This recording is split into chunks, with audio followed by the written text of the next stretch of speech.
Oh, here it is. We've made it to week 10 already. Can you believe it's already week 10? It's NFL Around the UK on Sports Mag, and I'm joined by our good friend Paul from, where is it you're from again, Paul? Remind me of the show. Yeah, I do need to remind you. It's from Good Teams and Great Teams cover, our NFL betting show that we've got running. Thanks for coming on, Gary. It's great to see you. It's been good. It's been a few weeks, and I appreciate you jumping back on. Yeah, I mean, it's up and down, topsy-turvy, typical NFL season, but obviously week 10 trade deadline has just closed, so wanted to get you on to discuss the, shall we say, eyebrow raising Cowboys trade. Look, a good time. Get that hat off your head, you filthy animal. Sorry, hang on. Oh boy, wait. Wow. Hang on, I'll be. Wow. That is crazy. That is not on. That is not on. So, speaking of crazy, sorry. Yes. Mingo. I mean, I liked, for starters, Mingo, quality receiver coming out of college, had lots, very high on him. Obviously, quite a high draft pick. Hasn't done anything in the NFL. So not, I can see the trade. I can see the reasoning for the trade. But what I'm struggling with and what I'm scratching my head with is the cost that the Cowboys gave up, considering the pittance that was given for, experienced, high quality DeAndre Hopkins being the prime example. I think a conditional fifth he went for, and the Cowboys went out and gave up a fourth for an unproven youngster that's not really. What did you think about it? It's a bizarre thing, but sadly, it's a sort of a microcosm or a damning indictment of kind of how poorly the Dallas Cowboys have been ran and continue to be ran by GM and owner Jerry Jones. It was surprising, and you can make the case to try and understand it. The Cowboys are in a bit of a bad situation from a wide receiver perspective. So during the game against the Falcons last week, CeeDee Lamb got banged up. He looks like he's going to play, but he's playing hurt and playing injured. Brandon Cooks has been on IR, so you've kind of had no wide receiver too. You've had nobody that's stepped up in that period, whether it's been Talbot or Turpin or whoever else, to kind of be nobody's really shown up at all. To be a trusted option. So if there's somebody you're interested in that you could get and take a flyer on, then I understand it from that perspective. I think the Panthers would have been happy if they got like a late round pick swap, like a 6th and 7th swap or 5th and 6th swap. Yeah. For, the Cowboys just to take a chance on Jonathan Mingo. I mean, the problem is with the Cowboys, Jerry kind of gives too much information out. And I think this is the problem of why they kind of really struggle in these situations when it comes to negotiating trades, and the contracts have been a problem. We've seen the sagas with Dak and CeeDee Lamb and Zeke previously. He said a few weeks ago that the Cowboys wouldn't be buyers when it came to the trade deadline. He had, a full belief in the players in the locker room and the coaching staff that, that they had the right set of players there. And that was a few weeks ago, obviously when they were around 500. Then on Sunday after the Falcons loss, he said, we've got some things in the mix and we'll try and do some things. And then he's just plucked Jonathan Mingo out of thin air and revealed that they were big fans of Jonathan Mingo, and they may have taken him had he fallen further than the second round that he did. I think he went 39th overall, so they took Bryce number 1 and then Mingo 39. And I know you say he looked potentially good in college. He had one good season for Ole Miss, which is his senior year, where he wasn't even the best receiver on the roster, and that's concerning. And then I want to try and not make excuses for him, but put a caveat on Jonathan Mingo that what's gone on in Carolina is not... It's not been the best place for anybody. Not a situation. Really? Not a situation for a young wide receiver specifically to be able to flourish with what's gone on. Yeah, Adam Thielen somehow managed to get a 1,000-yard season last year. So yeah, it is just damning. And then you're right, Hopkins for a 5th, Deontay Johnson for a 5th and 6th. Even the wide receivers that went for more than that, Devontae Adams went for a 3rd that could become a 2nd, which is going to be a likely 2nd because of the conditions. And Amari Cooper went for, I think, a 3rd. And it's ironic that the Cowboys gave up more to get Jonathan Mingo than they got from the Browns to take away Amari Cooper a couple of years ago, which just makes it even more baffling. Crikey. Wow. Yeah. And I think probably the crux of it is the Cowboys ultimately needed that 4th round pick because they've got so many holes on that team. Just forget this season, thinking about 2025. O-line's a mess, D-line's a mess. Running back's a mess. Yeah, running back's a mess. They probably need some more help in the secondary as well. That 4th round pick would have been real valuable. And I think they've just got aversion to these 4th round picks because we threw one to you for Trey Lance. Yeah, on that actually, why is he not starting? Yeah. Back's down. Why have you not gone? What have you got? Nobody's, from a. I don't. Is your season over? It's teetering, right? Yeah, it's got. And is Cooper Rush really going to keep you in the mix? I'd kind of forgotten about Trey Lance, but yeah, that's a very good point. How is he nowhere near that starting spot? ? I think had they not resolved the Dak situation, his contracts, then we would be seeing Trey Lance because I think there'd be situations to go, well, let's see. We saw a lot of Trey Lance in the preseason and he wasn't very good in the preseason games. I just don't think he's going to be an NFL quarterback. I think it's sadly the case. I know the Niners gave up an awful lot to go get him. Obviously, they gave up a lot for his potential, didn't they? Yeah. And I think we're seeing there's a real equivalence or a real sort of, similarity or parallel. I'm looking at Anthony Richards at the Colts. Yeah. And Trey Lance barely played any football, has been, touted really highly, really high draft pick, and is being found out by just kind of, the game is fast. They haven't played enough football. They did not play enough in college. Now they've been thrust into a situation. Trey Lance did have a couple of games in the Niners, obviously injuries aside caused, what happened to him mostly. But, Anthony Richardson's for the best thing the Colts could do for Anthony Richardson of what they've done now is say, you're just not ready. Sit down, do the Green Bay route, if you like. There's a veteran here who will manage the team, watch what he does, learn the process and do all that. And I think that's the thing. That's the unfortunate thing with these young QBs that come out, that they get picked up junior year, like they barely played a season or two, and they're thrust into the NFL. And you're seeing the reverse of that. Two of the players who played the longest in college, who just got picked last year, are the two QBs that are doing well: Bo Nix, Jaden Daniels. Yeah. Playing football works. Who'd have thought it, right? Experience matters for sure. And I don't think Trey Lance is going to get his shot. And Cooper Rush has just been so dependable for the Cowboys in these spots. I think this one's going to be a little bit different. I think Dak's going to be done for the season. Sounds like the injury that he's got, it's not just kind of a standard hamstring pull or strain tear. Sounds like he's done something pretty bad, hasn't he? Torn the tendon off the bone. Sounds like he's going to need surgery to fix. And I don't think you're going to be rushing him back because the Cowboys aren't going to be able to stay close enough to 500 to get back. You're not rushing him back for a playoff run, are you? Exactly, yeah. He's... And Cooper Rush has been very, very dependable for the Cowboys. He really, really has. I mean, in 2022, he played 5 or 6 games. Didn't he win the first 5 of 6? 5-0 or something? Yeah. 5 out of 6, yeah. So, as you say, he's dependable and will get the job done. But it was also a much better team. The team was a lot better. The team, he was a lot better team. He had a lot more weapons around him. And, and maybe this is, it's a get rich. It's a show me, I suppose, loan of Mingo. I suppose you look at it and go, team's not great. You've come out from a bad team. This one's slightly better. So let's see what you've got and, prove yourself type thing. Yeah. It's interesting to get there. And there's a way to do it. I don't think that Jonathan Mingo would have, if he stayed at the Panthers, would have made their roster week 1 of 2025. I don't think he'd have been on their team. So if the thought process in Dallas would be, this is somebody we think we can develop or utilize, then, like I say, swap, a 6th and a 7th swap or something like that to go, well, then we've got, the rights to him. We decide the path then about whether we're going to keep him or let him go. I think that's more than reasonable to do.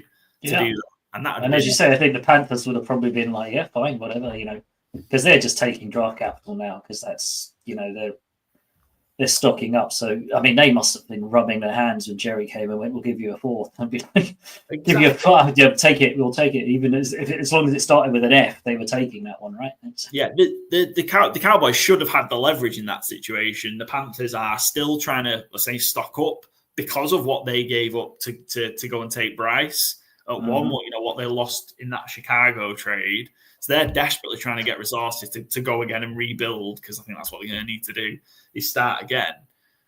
So yeah, when they saw a fourth come in, I'm just really interested how that phone call went, to be fair. And how the GM at the Panthers didn't drop the phone, Yeah, do you think they maybe made like a cheeky attempt to be like, I don't know if the fourth's going to do it, I'm not sure. You think they played hardball, or when Jerry went, I'll give you a fourth, they went, okay, thank you. Okay, that's like, okay, yeah, no good. I mean, maybe I guess we could think about it. I'm pretty sure there wasn't too much delay on that. Yeah, and it strikes me strange because I think the Cowboys have done a pretty decent job of trading recently in terms of they were a pretty good deal. I think they gave up maybe a fifth to get Stephen Gilmore back in 2023. I think it was a mid-round pick to get Brandon Cooks. The amount of times he's been traded for a first-round pick, I think it's insane. Yeah. And it's just. I think it was just desperation of Jerry Jones feeling he needed to do something, and this is his something.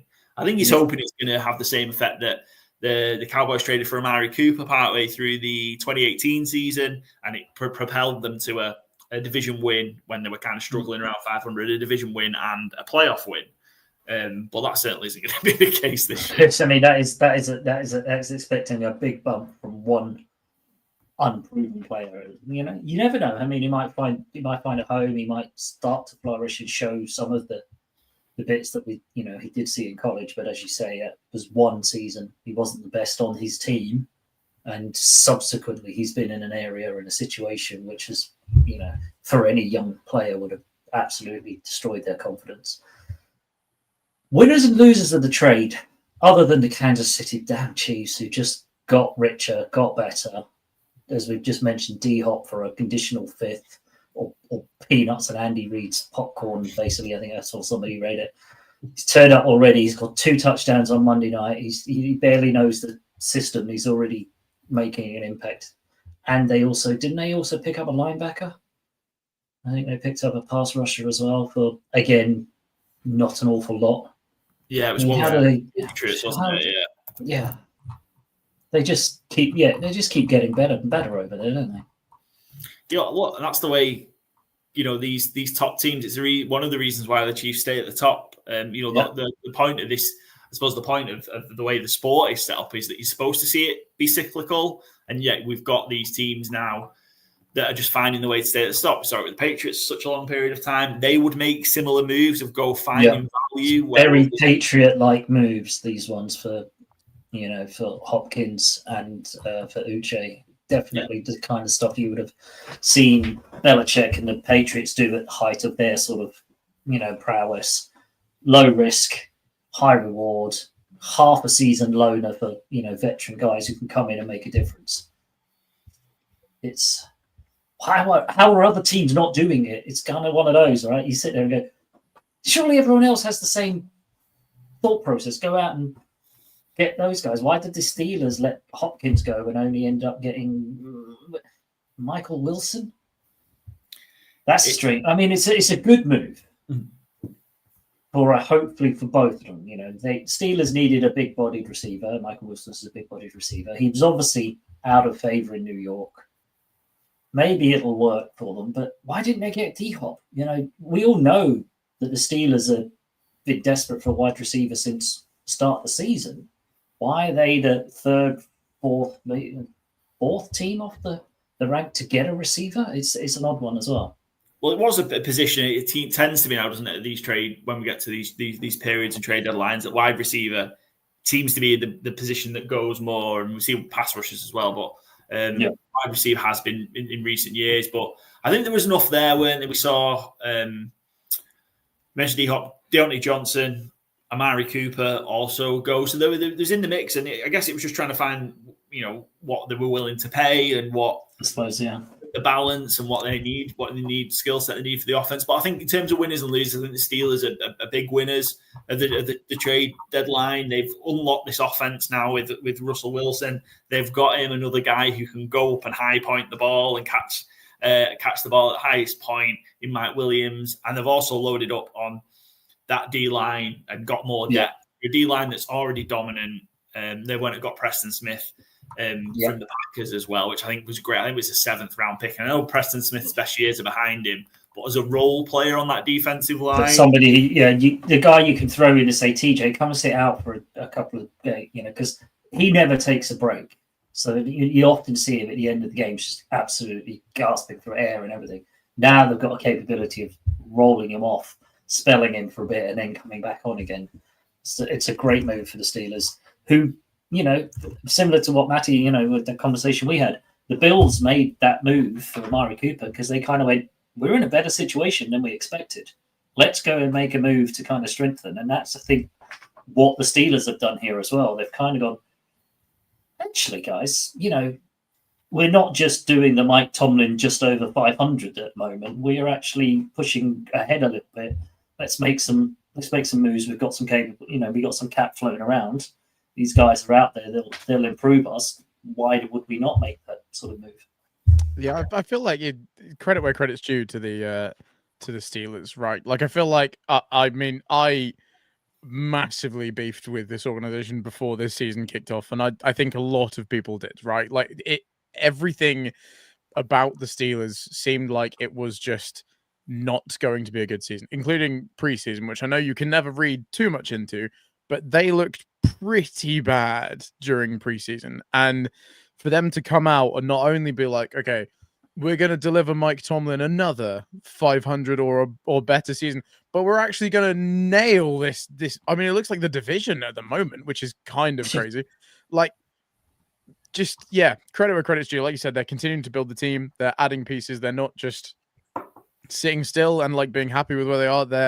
They're continuing to progress the team. Like, credit where credit's due to the Steelers. I think I need to take my hat off to them a bit because I was ready to bury them before a single kickoff had even been had. And they are making me look rather stupid.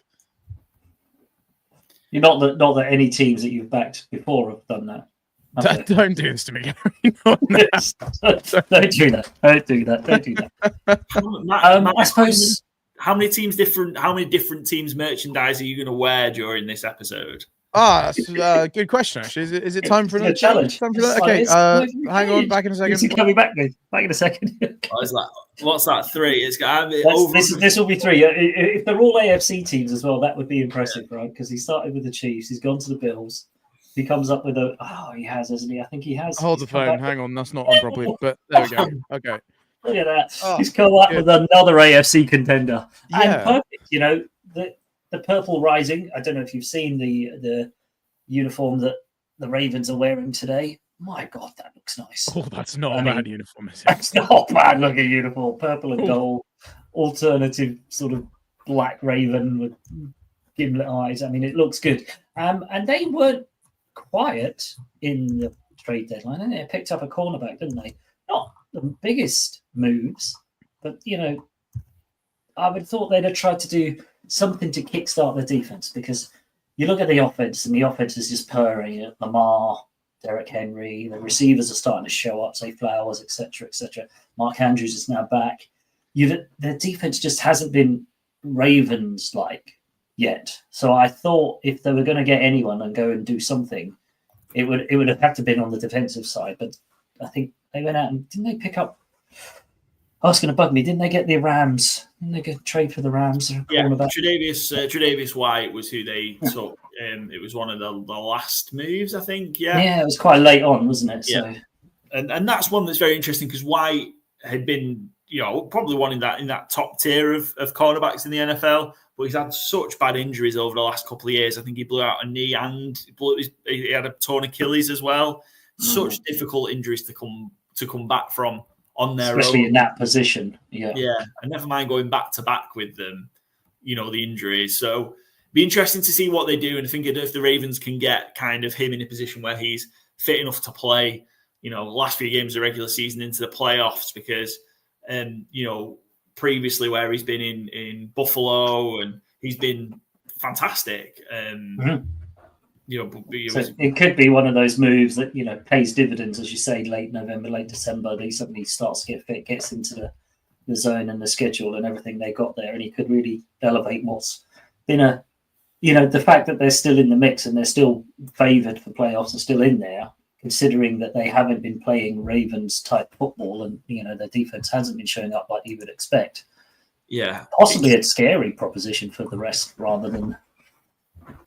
Yeah, I mean they're the best rush defense in the NFL in terms of yards per game, but the worst pass defense. It's a crazy balance to be so good at one and so terrible at another. So terrible at the other, yeah. Yeah, but teams have just continued to throw on them, and when you get to play the Bills and play the Chiefs inevitably in the playoffs, you're going to need to fix that. Have that fixed. If not, I think it will just be exposed time and time again, and that'll be what lets them down in the postseason, because everything else they're fantastic at. Just terrifying. Yeah, absolutely terrifying from the front. Then. Yeah, I don't think anyone really needs any more gushing over the Baltimore Ravens offense, but that offense is pretty scary. I think when you consider that Lamar won MVP last year, and I would say quite comfortably that he looks better than he did last year. And they added Derrick Henry, which I was kind of a bit worried not worried, but my kind of thinking, which I think just shows I'm a bit of a negative Nancy, was I kind of thought maybe, is Derrick Henry having all these carries that can potentially disrupt what the Ravens do? That was maybe my one takeaway, but no, they've just kind of gotten better, which is just plugged him in and opened up. I think he's opened up more for them, and he's opened up big time. Because it's Lamar. Because you look at it from a defensive coordinator point of view, you go stop Derrick Henry. No, wait, hang on. If you stop Derrick Henry, that gives Lamar. All right, stop Lamar. Oh wait, now we've got to get all the receivers are flying. And like Zay Flowers is falling out this season. Like I've been so impressed with him, big time. Yep. Like I think he's doing a lot in this offense, and I guess it's like you said, it's probably in quotes like easy when you've got other people like Derrick Henry or Lamar Jackson to worry about. But God, he is doing what that offense needs him to do right now. He looks incredible. Absolutely. So yeah, I think there'll be no winner. I think the Detroit Lions got exactly what everyone thought they were going to go out and get. So that was a good move for them. And I think, as we talked about the rich getting richer, or a team that are definitely on the up, seeing the possibility there, seeing the fact that the position they're in, it was obvious they needed a pass rusher. They went out and got a good one. Zadarius Smith for sure, and Cleveland, a team certainly in selling mode, given how their season. And also, I think what's good about that one, I think it gives Zadarius Smith another tilt at beating the Packers. Not only is he, good player, and he might be, on the other side of, whatever the age gap, he's probably his best years behind him. But you put him in against the Green Bay Packers, and he's going to have a point to prove, and he's going to be playing like his hair's on fire. So, and that's what the Detroit Lions need. So, I think it's a great move, both from the Detroit Lions and for Zadarius Smith as well. Yeah, and it's so difficult that you're never going to be able to replace Aiden Hutchinson in one move. So I think it's sort of a combination of things that the Lions are going to need to do to kind of try and replace the production. Aiden Hutchinson had started the season so well. I think if he'd carried on, he would definitely won Defensive Player of the Year. He was unbelievable, right? The stats he was putting up were insane, weren't they? I think he's missed 4 or 5 weeks now, and he's still in like the top 3 or 4 for sacks. And could just run into second in terms of quarterback pressures, quarterback hits, which is crazy. And when he's been missing for a month. But yeah, I think it's going to be a combination of things. The Lions, I think what you're going to see from the Lions is they're going to be even more reckless offensively. And reckless might be a harsh word, but I think they're going to take even more risks to go, well, we're just going to beat teams out of games. And I think we're going to see, if you think that, if you already don't think they go for too many fourth downs as it is, well, I think they're just going to take it up. Just get comfy, because this is going to be all out. The whole all gas, no brakes, or whatever you want to call it. It's just everything's just going to be all go, isn't it? We're not going to take a backward step here. Yeah, turn up to 11, more fake punts, more. They're just going to kitchen sink time, right? Yeah, that's the way they're just going to do it, I think. And it's a way of that offense is so strong, and that whole line's potentially the best unit I think in football. Which is a big claim, but they're just going to lean on it and rely on it, and that's how we're going to 1-2 punch with Montgomery and Gibbs behind them. Why wouldn't they, right? I did like what the Commanders did, though. I did like that because, the Commanders flying high, much like as we said, the Bills made that move because they were in a position.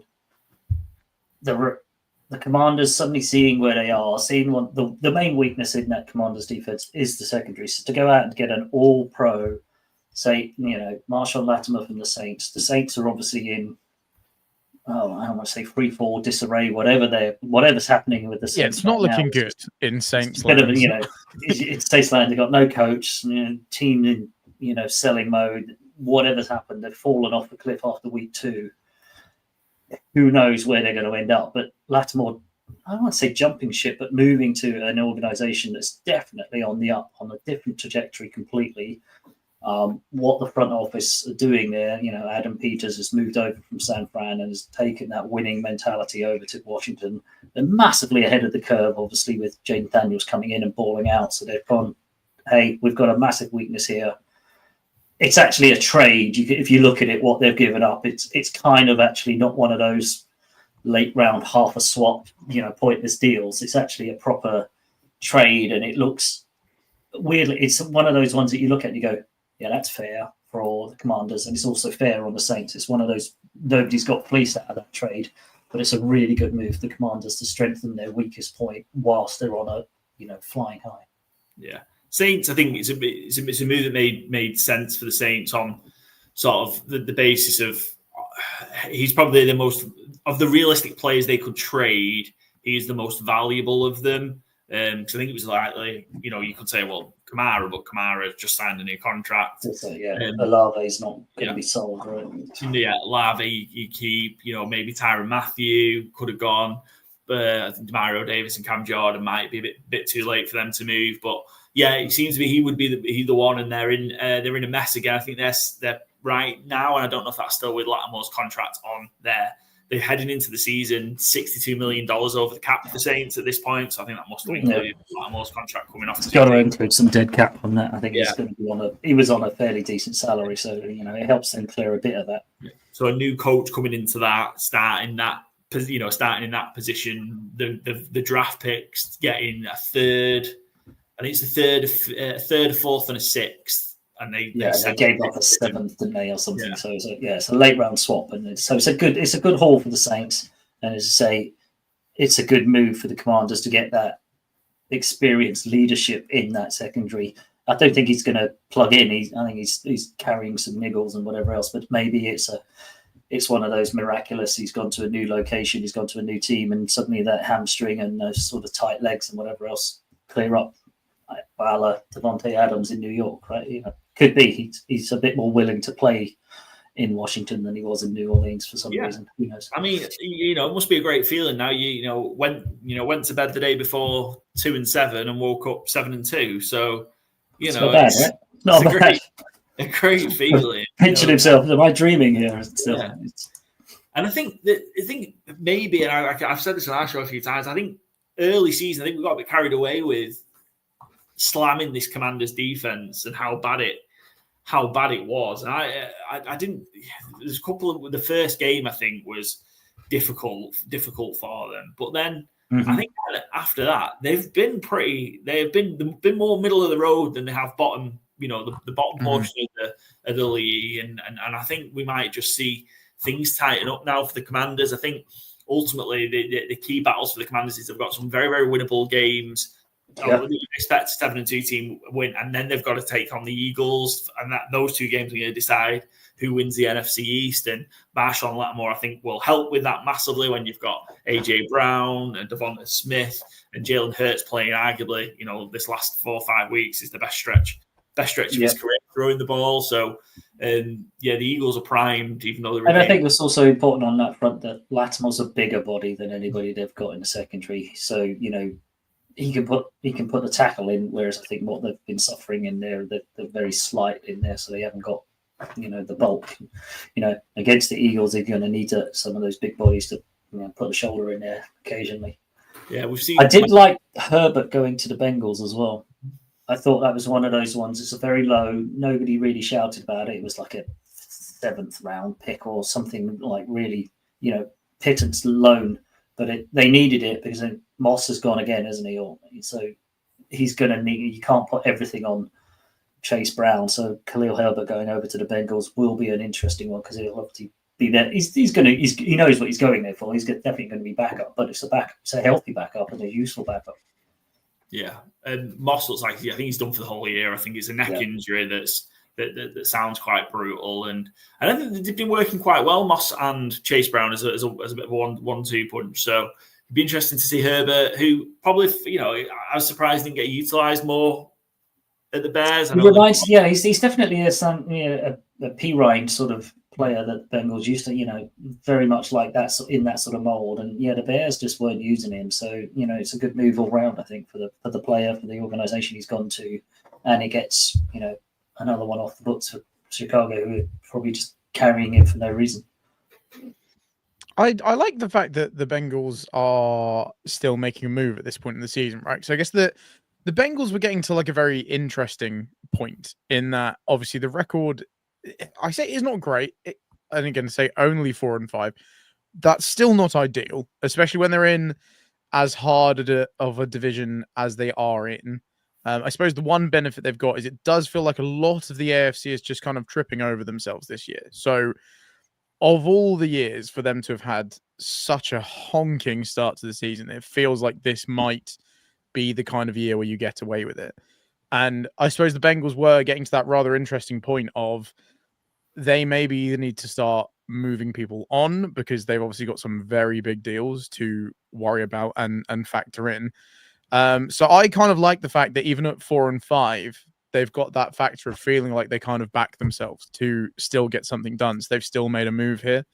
I feel like it would have been very easy for them to just say, okay, look, it's not happened. But also this season has, for the Bengals, felt like it kind of not needs to happen this year, but if it doesn't, it's only going to get harder for them to come back to where they are right now. So I kind of rate the fact that they're making this move, given like the current below 500 record. Like I feel like the Bengals are that team, right? That they even no matter how kind of backed into a corner they are, they'll just always back themselves, and they've got that air of kind of like, we've got like Joe Burrow and Jamar Chase, we can do this. Like it's it's felt like that ever since their kind of magical run to the Super Bowl against the Rams, and I love that they haven't lost that, even though this season was very much like, they need to win this division, they need to win the Super Bowl, and they still feel like they've got that air of like, we can come back from this, it'll be fine. So I like the fact that the Bengals have still made moves and not just given up. I like it. Yeah, I have a serious problem. I'm addicted to the Cincinnati Bengals. I cannot quit betting on them. I've got a serious problem. Just because they should just be so much better than they are, right? But I think 9 win the way the AFC is shaking out, because there's so many bad teams in the AFC, so many 2-win teams. I think at this point, when we're heading into week 10, I think 9 wins will get you in as a seventh seed. Just looking at kind of where the rest of the teams are, so the Bengals still do have some room for maneuver at this point, and they can still lose a few more games and still get in. So they're not quite at the point where some of the other teams are, maybe like Miami tearing up and throw it away. Where you're like, we have no room, margin for error. And the Bengals are a lot, because the way these AFC North games are stacked, they're all stacked to the back end of the season. I don't think the Steelers play a divisional game until week 11. It's something like crazy, that. It's crazy. So this one's big for the Bengals tonight. But if they can get a win tonight and get back to 500, having gone and won in Baltimore, that's massive. Getting rolling. But if I also just okay. really quickly, just from a stats point of view, this blows my mind. Like, the Bengals are so frustrating this season. Just in terms of AFC teams, okay, there is only 2 teams in the entire AFC that have scored more points than them, and that is the Ravens and the Bills. That is it. No one else in the entirety of the AFC has scored more points than them. They've scored 236 points. That is not bad. They've just also conceded 227. Mad. Like, could you imagine if their defense was even like just not twice as good? Obviously, that's ridiculous. I'm sure their defense is not playing awfully, but just from like a pure numbers point of view, if they could have just let in like maybe like 50 less overall points. Could you imagine how much better their record would be? Like that has got to be so frustrating as a Bengals fan or someone like Paul who's addicted to the Bengals. Like that must be so frustrating. Like I have nothing to do with the Bengals, and it annoys me like looking at that. Just reading at it, going, oh yeah. Imagine just like in English football. Like, imagine just you score 4 goals every game, you just also concede 5. Like how annoying would that be? You'd be fuming. Yeah, I mean they've lost with some of the games. They lost. I think they got beat. They scored 25 when they beat the Chiefs. Scored 33 when they got beat by Washington, and scored 38 when they Baltimore in the first. The loss to the Ravens was brutal. That was I felt pained watching that. That was wow, that wasn't fun.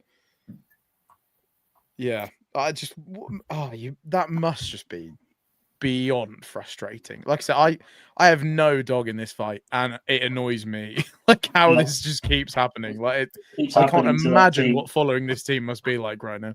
Well, the beauty of the Bengals, not to get caught up on the Bengals, but their schedule is they've got the opportunity to play a lot of the teams that are going to be around them and trying to get the AFC wildcard slot. So, I mean, you've got I think at this point, it's the Ravens and Steelers that fight out for the division, but the Bengals have to play the Steelers twice. So they play the Ravens again tonight, have to play the Steelers twice, have to play the Chargers, who are going to be in the mix for a wildcard spot, have to play the Broncos, who are potentially going to be in the mix for a wildcard spot as well. The Bengals could potentially, with 3-1, or run the table in those games. Then could put those potential wild cards competitors out of the running by beating them and having that. The tiebreakers are in their favour then, yeah. Which is an interesting one. You wouldn't have expected, there's certainly the preseason, you wouldn't have been saying that for the Bengals they need to go out there and try and get the tiebreak against other, AFC wildcards. But topsy-turvy, bizarre one. Kind of, I think we've covered pretty much all of the trade talk there. I think we've covered most of the big ones. I think there was a few others that have dotted around, but none of them have kind of broken the bank or made any massive splashes. Don't know if we want to stick around, Paul. We're going to start talking. We've already talked about Bengals. We've already talked about the Ravens. We may as well talk about the fact that it's Thursday night football and it's a hell of a matchup. The first game shootout, was it 41-38 to the Bengals in the end? Yeah, what points a game, galore! What a game! Game of the season, I think, close enough. Do we expect the same? Because that, as we've just mentioned, that Ravens offense is insane and it can probably put up points on anybody, and that Bengals defense is middling, I'd say, in the nicest possible way. It's not setting the world on fire. I mean, like you said earlier, the Ravens' passing defense is not fantastic, and if there is one man that can sling the rock around as good as most people in the league, I don't know if you guys have heard of many better than Joe Burrow. He's not bad at it when he fancies it. So I think T. Higgins being out's a big loss for them. Yes, he's one where he's been real frustrating because he's so important to unlocking the offense for the Bengals, and you're not just missing a wide receiver too. It's the fact because he's so dominant as a wide receiver too. Probably the closest for me, probably one of the closest wide receiver twos that could be a one in the NFL. Is that the attention he commands, that it helps free up Chase a bit, and then all of a sudden you don't have anybody locked down. So it is an interesting matchup, I think, tonight. And we've just recorded our show. I don't know if I've told you guys, we do an NFL gambling show, but we just recorded our show earlier this evening. Oddly, I love the over in this game. I think there'll be points. I think it's 53 or 52.5. So I think there will be points. And oddly, the Ravens are terrible at covering the spread at home in divisional games, and they have been recently. I think they've only covered 5 of the last 20 at home, and as a 6-point favorite, that's quite a big number. And the Bengals are only good away as well, to be fair. Yes. If we're going on anything, like the Bengals' home record is stinking, but their away record is tasty. Yep. Makes no sense, does it? So yeah, this has got I don't know, this has got shootout written all over it, and also the Ravens pass rush is not that great either. And then the Bengals defense. How do you stop the offense of the Ravens? it's going to be one of those who gets the ball at the end type. It feels like that, doesn't it? It feels like one of those who gets the ball at the end because you score, we score, you score, we score. It's going to be.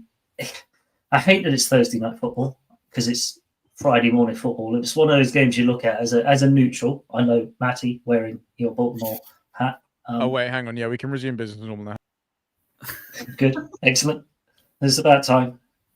I'm taking over 6.5 teams. He's going to have represented during the show. You're taking a 6.5. Over 6.5. I'm 6.5. See, I would have thought 5.5 because speaking with Bo, every time there's a 5.5 favourite, it flips and the underdog ends up winning it. There you go. How many is that? Is that 4? That's 4. Yeah, that's all the teams I have actually. I wish I'd have known that.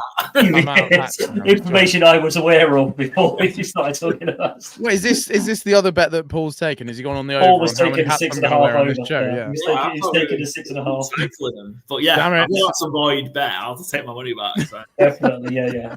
The house won that one on the knowledge that the house had, I think. This has got. I don't even know what the over is on this one, but even if it was 60 points, you'd be looking at that game. I'd still take the over, right? It's 50. It's 53, 52.5. So it's 53. Yeah, that's the thing, though. Like, if you told me, like, I'd take the over, I wouldn't be like, yeah, that's stupid. Like, I mean, literally, look what happened the last time these two played each other. Genuinely, one of the most bonkers games of football I have ever seen. Even down to like the Bengals in overtime having that potential winning field goal and then the ball didn't set because I remember just watching it on TV and being like, yeah, this is a slam dunk, move on, we can watch the Niners game now. And then it just kind of went off and I was like, there is no way that I have actually just watched that happen. Crazy game. So who are we picking? Ooh. It's one of those, isn't it? I think the Bengals need it more than the Ravens, right? So I've got a feeling they need it more. So they may have a little more pressure on them. Not having Higgins is going to be a big loss for them, but Gesicki has been stepping in. So, I mean, I just think the Ravens offense has too much and will get them over the line again. And I think the uniform change, the alternative uniform, Thursday night in Baltimore, bit of an odd place to go on a night game. I think that's going to be enough for the Ravens to take it. Yeah, I agree. I mean, I think I'm siding with the Ravens just because we've already discussed I can't quit the Bengals. So I'm going to take the Ravens in this one. They've just activated Keaton Mitchell from IR as well. So if you've already not got enough to worry about in Derrick Henry, in Deontay Johnson. Then they've got the speedster. Wow. Yeah, in Andrews, in Likely, in Rashad Bateman, who's been catching balls. Then you've got Keaton Mitchell, who looked so good last year until he unfortunately had his ACL injury, and he was a huge home run threat. So just when there's too many to worry about for the Ravens already, and then there's another one coming. And another one.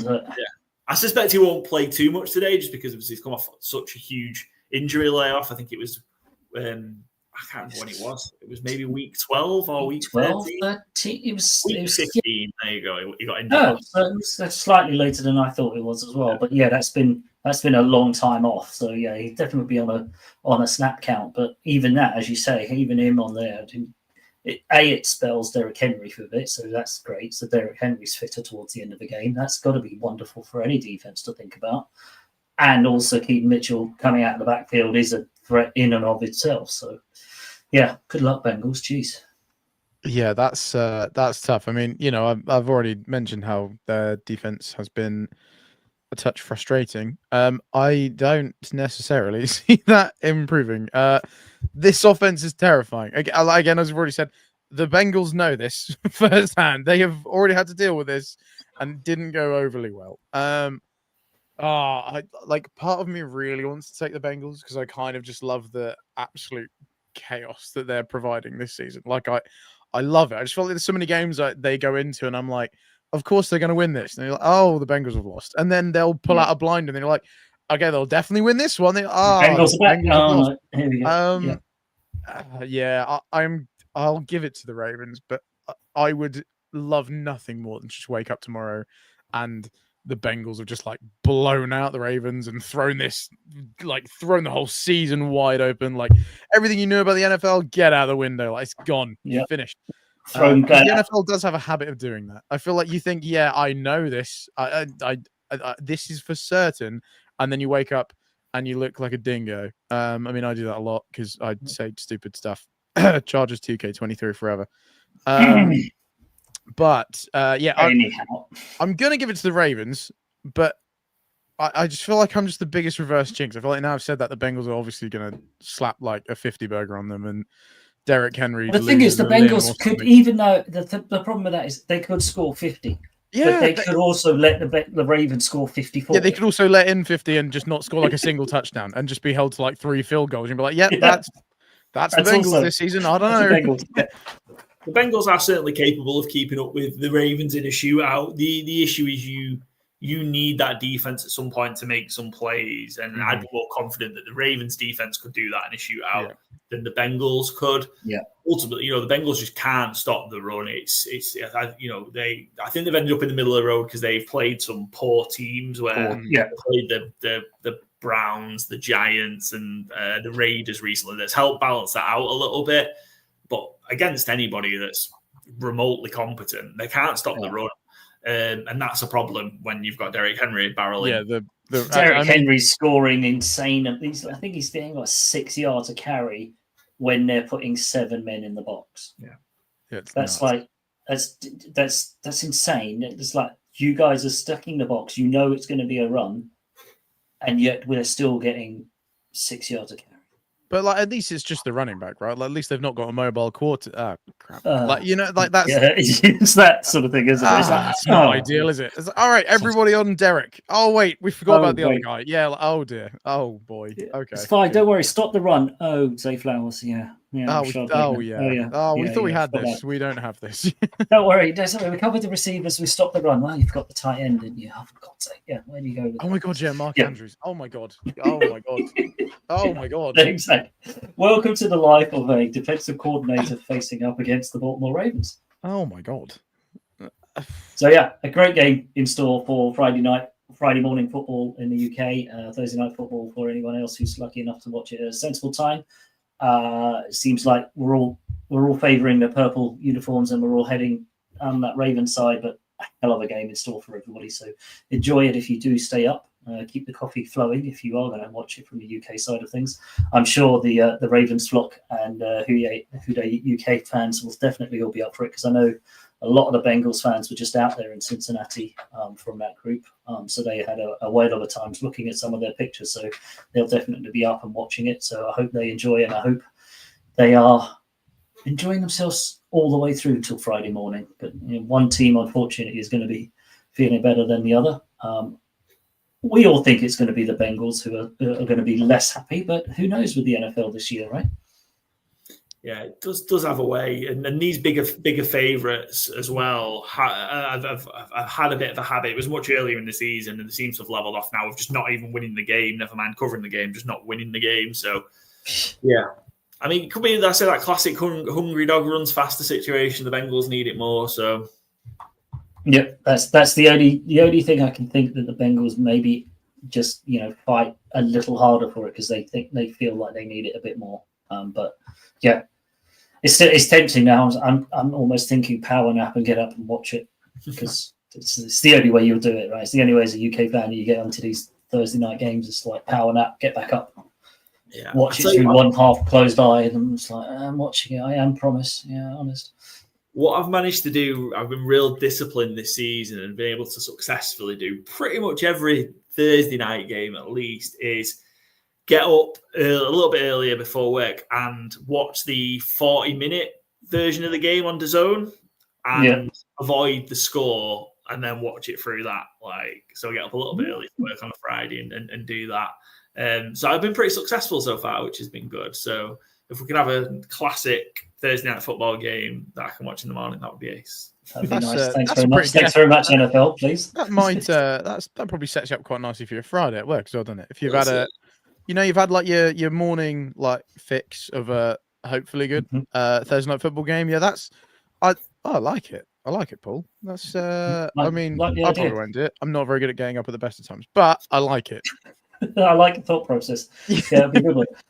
Right, Paul, I really appreciate you jumping on. I know you jumped off your show. Which show was that again, Paul? Remind me again. Yeah, again, I don't think I've mentioned it. It's good teams and great teams to cover. NFL gambling show. We cover news, previews, picks, loads of it, interviews. So yeah, come if you've not seen us or heard of us before, come give us a follow, a watch or a listen.